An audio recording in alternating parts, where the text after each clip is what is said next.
आज मैं second grade की बुक रिव्यू देने जा रही हूँ और कौन कौन सी बुक हैं और कहाँ से नोट्स बनाने हैं। जो जुलाई में एग्ज़ाम है सेकंड ग्रेड का, आपको पता ही है।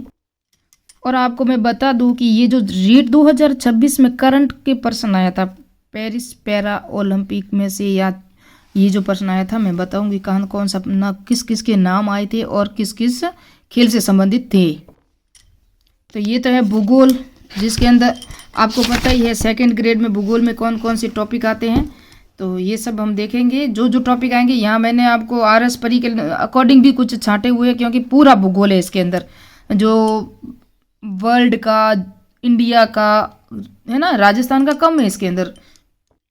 ये टॉपिक ये रीट में भी था और सेकंड ग्रेड में भी, ये ज्वार भाटा रीट में भी था, सेकंड ग्रेड में भी ये सूर्य ग्रहण चंद्र ग्रहण ये सब भी था। तो यहाँ से ये सारे टॉपिक हम देखेंगे जो सेकंड ग्रेड के अकॉर्डिंग है। यहाँ मैंने कुछ नोट्स भी आपके साथ शेयर किए हुए हैं भूगोल के, जो सेकंड ग्रेड के अकॉर्डिंग भी थे और रीट के अकॉर्डिंग भी है। तो यहाँ हम भूगोल के लिए ये पढ़ेंगे और इसके नोट्स आपके साथ शेयर करूँगी मैं। लोक प्रशासन के लिए मैंने 2 बुक ली, ये न्यू लाई है अभी, जो आप देख सकते हो SST में लोक प्रशासन की सेकंड ग्रेड के लिए लाई, नाथ पब्लिकेशन की। ये भी अच्छी आती हैं और कुछ अगर ये इसके अंदर ज़्यादा थोड़े से न्यू पॉइंट है, लेकिन सबसे बेस्ट ये भी है। यहाँ से मैंने आपको पढ़ाया था, अब तो ये तो ओल्ड है, मैंने 2018 में एग्जाम दिया था, उस समय लाई थी मैंने, कलाम की थी ये लोक प्रशासन। तो ये भी अच्छी है और इसके अकॉर्डिंग मैंने जहाँ तक मुझे याद है लोक प्रशासन के सारे नोट्स, जितने भी नोट्स थे ना, आपके साथ सारे नोट्स मैंने शेयर किए हैं। और ये है सिलेबस। तो यहाँ प्रकृति वगैरह, लोक प्रशासन के दृष्टिकोण, सिद्धांत, निर्णय निर्माण, नेतृत्व, संप्रेषण, अभिप्रेरणा, भारत में प्रशासनिक सुधार आयोग, ये सारी की सारी अलग से प्ले लिस्ट पड़ी हुई है। और लोकपाल, लोकायुक्त और सूचना का अधिकार, है ना। तो ये RS परी में भी है, ये तो यूनिट है ना, ये जो यूनिट ये RS परी में भी है, ये भी है, ये दोनों भी हैं। CET लेवल में वहाँ पर भी हैं ये सभी। तो ये तो पढ़नी है और सारे नोट्स मैंने वहाँ पढ़ाए हुए हैं। ये है अर्थशास्त्र की SST लेवल है, सब SST लेवल का ही मैं बता रही हूँ। नाथ पब्लिकेशन है और आप देख सकते हो। तो इसके भी मैं सिलेबस बता दूँ। हाँ, इसके मैंने अभी ये जो पूरा एग्जाम के प्रश्न करवा लूँगी और इसके मैंने नोट्स नहीं पढ़ाए आपको ये भी, लेकिन आपको मैं बता दूँ ये राष्ट्रीय आय जो रीट में भी थी और फर्स्ट ग्रेड में भी होगा और RS परी में भी है और इसके अंदर भी है। और उपभोक्ता भी आपका था, उपभोक्ता संरक्षण अधिनियम भी था, रीट में हमने पढ़ा है। गरीबी बेरोजगारी भी थी, मानव विकास भी था। तो ये कुछ टॉपिक है जो रीट में भी थे और यहाँ पर भी हैं। तो इन सब को हम डिटेल से मैं आपको सिर्फ नोट्स से शेयर करने की कोशिश करूँगी, या फिर मैं इस बुक से ही पढ़ूंगी, क्योंकि इकोनॉमी और इंग्लिश मेरी ज़्यादातर वीक है, आपको बताइए। क्योंकि ये उपभोक्ता संकलन, मांग एवं पूर्ति की अवधारणाएं, लोच, मुद्रास्फीति, इसका तो मुझे मुद्रास्फीति का तो कुछ आता ही है। ये है सेकंड ग्रेड इतिहास का। इतिहास में आपको पता ही है, ये भी नाथ पब्लिकेशन की, मैंने पूरी नाथ पब्लिकेशन का ही लाया कोर्स। ये जो पता है आपको, सिंधु घाटी सभ्यता, वैदिक काल, बौद्ध और जैन धर्म और मौर्य काल, यहाँ तक तो हमने पढ़ाई था। रीट में आपने पढ़ाई होगा, जो SST के सब्जेक्ट स्टूडेंट है, रीट में पढ़ाई था। और यहाँ से हम वापस पढ़ेंगे, स्टार्ट करेंगे। और यहाँ राष्ट्रीय आंदोलन भी था हमारे रीट में, तो थोड़ा सा वापस से रिविजन हो जाएगा आपका। और मैंने यही बुक पढ़ी थी, मुझे पता है कि इसको वापस से मुझे रिविजन करना है ना। आप कंपेयर करो के पढ़ोगे ना तो आसानी रहेगी। ये राजनीति विज्ञान जो पॉलिटी है, कहाँ कहाँ पर पॉलिटी नहीं आती, राजस्थान का ऐसा कोई एग्जाम नहीं है जहाँ पॉलिटी नहीं आती। ये सिलेबस है, इसमें सिर्फ 2 यूनिट अलग है और इसके में तो मैंने नोट शेयर किए हुए हैं और इसके भी लगभग कर दिए हैं आधे। इसके रहे राज्य संप्रभुता इसका रहा था, जबकि न्याय और शक्ति सत्ता वैधता, इसके नोट्स मैंने NCERT के अकॉर्डिंग आपको शेयर किए हुए हैं। मेरे यूट्यूब चैनल है, मेरा टीचिंग इसी पर है। भारतीय संविधान की निर्माता आपने रीट में बहुत पढ़ा हमने, और ये राजस्थान के सेकंड ग्रेड GK पेपर में भी है और आपका फर्स्ट ग्रेड GK पेपर में भी है, याद रखना। मूल अधिकार हमने पढ़ा, रीट में पढ़ा, RS परी में, CET में, सब जगह काम आएगा ना। राज्य के नीति निर्देशक तत्व, मूल अधिकार और कार्यपालिका, और यहाँ तक हमारा रीट में सब था। और संविधान संशोधन का प्रश्न भी आया था, मेरा एक गलत भी हो चुका है, वो 106 करना था, 104 कर दी। तो ये सभी था, आपको पता है। तो ये आपको पढ़ोगे ना, तो यहाँ से देखो, स्थानीय स्वशासन, जो शहरी स्वशासन और ग्रामीण स्वशासन, 73वां 74वां संविधान संशोधन था ना, रीट में भी एग्जाम में प्रश्न आया था। तो ये हमारे RS परी में, CET में, आप जहाँ चाहे ग्रेजुएशन लेवल की CET दे रहे हो, चाहे सीनियर की दे रहे हो, RS परी दे रहे हो, ग्राम सेवक, VDO, second grade, first grade, sub inspector, ये पॉलिटी कहीं नहीं चूकती।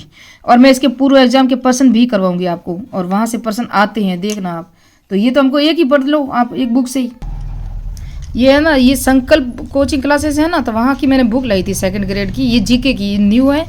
और आपको मैं बता दूं कि इसके अंदर ये देखो जीके में सारे वो के वो टॉपिक हैं, ये सब देख सकते हो आप खुद। मैंने कहा ना कि पॉलिटी आप सिर्फ एक पढ़ो और बार बार उसी बुक को पढ़ना। अभी ये दबाव समूह वगैरह तो है नहीं, न्यू सिलेबस मैंने देखा नहीं है ना अभी वापस से। ये तो मैंने पहले लाई थी 2024 में, जब मैंने फॉर्म भरा था मैंने नहीं दिया था, 2024 में भी नहीं दिया, 2025 वाला भी नहीं दिया। बहुत सारी ज़िंदगी में परेशानियाँ और प्रॉब्लम होती है और उसको फेस करना पड़ता है, तभी जाके लाइफ में आप आगे बढ़ते हो। तो मैं भी सक्सेस हो जाऊंगी ना, एक बार मेरी जॉब लग जाए ना, फिर मैं आपके सामने आऊँगी और लाइव आऊँगी और वीडियो बनाऊँगी, फिर आपको सारी स्टोरी वगैरह भी सुनाऊँगी कि मेरी जो क्या वजह रही कि इतने एग्ज़ाम छूटे। साइकोलॉजी की अवनी मनोविज्ञान है, शिक्षा मनोविज्ञान है, सेकंड ग्रेड की जो पीटीएम आई थी वहीं तभी लाई थी मैंने। और मैंने इसी को ही रीट में भी इसी को ही पढ़ा है, कोई नई बुक नहीं लाई थी। मैं नहीं चाहती कि कोई बार बार पढ़ूँ, क्योंकि बुद्धि का टॉपिक कोई चेंज होने वाला नहीं है, यहीं से प्रश्न आने वाले हैं सभी के सभी। तो मैं यहीं से पढ़ी थी और आपको भी सजेशन करूँगी कि आप जो भी बुक पढ़ रहे हो प्लीज़ उसे ही बार बार रिपीट करो, उसे ही पढ़ो, तो एक दिमाग में छप जाएगा आपको। और मैं इसी को ही वापस से अभी फर्स्ट ग्रेड के अकॉर्डिंग हो चाहे सेकंड ग्रेड हो चाहे रीट वापस आ रही हो, मैं इसी को रटूंगी। ये सोशियोलॉजी है, सोशियोलॉजी जो है ना समाज शास्त्र, उसके मैंने एनसीईआरटी और आरबीएसई और कलाम के नोट्स है मेरे पास, और उन नोट से। और ये समाज शास्त्र बुक तो मैंने एमसीक्यू हल करने के लिए लाई थी, तो इसके एमसीक्यू टॉपिक वाइज आपके साथ शेयर करूंगी मैं जब वक्त मिलेगा। ये सारे सिलेबस है और थ्योरी भी है, तो थोड़ी सी थ्योरी भी समझाऊंगी और कुछ ओल्ड पेपर एग्जाम के एमसीक्यू हैं वो भी बताऊंगी।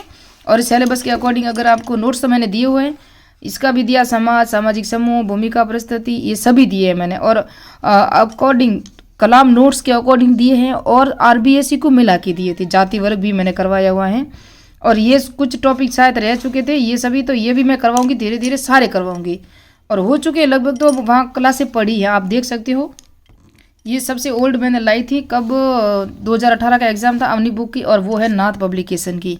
ये सभी अच्छी आती हैं, लेकिन आपको किसी एक बुक को लेके बैठना है, बार बार सभी देखोगे तो ध्यान डाइवर्ट होगा। एक ही बुक को 3 बार पढ़ लो, लेकिन नया कंटेंट मत लाओ कोई भी, क्योंकि आपको दिमाग में याद नहीं रहेगा। ये दृष्टि की बुक लाई थी मैंने, इतिहास है ना, और आप देख सकते हो विश्व इतिहास, जो आपको सेकंड ग्रेड में देखने को मिलेगा और फर्स्ट ग्रेड में भी देखने को मिलेगा। तो 3 टॉपिक ही हैं, आपको पता ही है। सेकंड ग्रेड में भी फ्रांसीसी क्रांति, अमेरिकी क्रांति, रूस की क्रांति, नेपोलियन बोनापार्ट, ये 3 टॉपिक ही है। और फर्स्ट ग्रेड में ज़्यादा है, तो फर्स्ट ग्रेड के अकॉर्डिंग भी हम पढ़ेंगे यहाँ, और सेकंड ग्रेड के अकॉर्डिंग 3 टॉपिक उसको कर लेंगे। उसके बाद धर्म सुधार अगर वगैरह होगा, पुनर्जागरण हम देखेंगे, सिलेबस के अकॉर्डिंग चलेंगे। धर्म सुधार आंदोलन भी देखेंगे। ये सारे आपको जो टॉपिक है ना, सिलेबस आपके माइंड में होना चाहिए, तभी तो आप कुछ कर पाओगे, याद रखना। रीट में करंट से प्रश्न आया था, और ये तो थे पेरिस पैरा ओलंपिक 2025 17वां संस्करण था, 28 से 8 सितंबर 2024 तक फिर पेरिस के फ्रांस में हुआ था। फ्रांस में है ना पेरिस, वहाँ हुआ था। और आपको मैं बता दूं कि भारत का जो पदक तालिका में स्थान था वो 18वां था, शुभंकर फ्रीजेस था। कुल जो पदक जीते थे ना, उन्होंने 29 पदक जीते थे, जिसमें से 7 स्वर्ण थे, 9 रजत थे, 13 कांस्य पदक थे। लेकिन पेरिस पैरा ओलंपिक 2024 में राजस्थान के संदर्भ में प्रश्न क्या पूछा था रीट में, कि जो अवनी लेख रहा है वो किस खेल से संबंधित है। और ये पूछा था सुंदर सिंह गुर्जर है वो किस खेल से संबंधित है, और मोना अग्रवाल है वो किससे है। और निहाल चंद का नहीं पूछा था, और 1-2 और थे, उन सबको मिला के प्रश्न दिया था। तो आपको पता है जेवलिन थ्रो, ये भी जेवलिन थ्रो है, जेवलिन थ्रो में भाला फेंक भी आता है। तो ये पूछा था भाला फेंक वाला जेवलिन थ्रो सुंदर सिंह गुर्जर का आया था। और ये सुंदर सिंह गुर्जर है ना, ये करौली के है, मोना अग्रवाल जो जयपुर की है, और अवनी लेखरा जो भी जयपुर की है, दोनों। और ये पेरिस पैरा ओलंपिक है, याद रखना। और ये अवनी लेखरा है ना, इसने टोक्यो पैरा ओलंपिक 2020 में हुआ था ना, वहाँ भी इन्होंने स्वर्ण पदक जीता था। और अवनी लेखरा पैरा ओलंपिक में 2 स्वर्ण पदक जीतने वाली पहली भारतीय महिला बनी।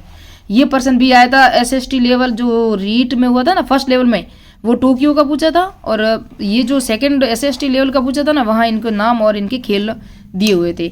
तो आपको मैं एक प्रश्न करवाने की कोशिश करूंगी कि आपको मैं बता दूं कि फर्स्ट ग्रेड हो चाहे स्कूल व्याख्याता हो, चाहे आरएस हो, चाहे सब इंस्पेक्टर हो, योजनाएं ज़्यादातर पूछी जाती हैं। और योजनाएं आर्थिक समीक्षा से पूछी जाती है, क्योंकि रीट में भी काफ़ी योजनाएं दी, कृषक उपहार योजना थी, पालनहार योजना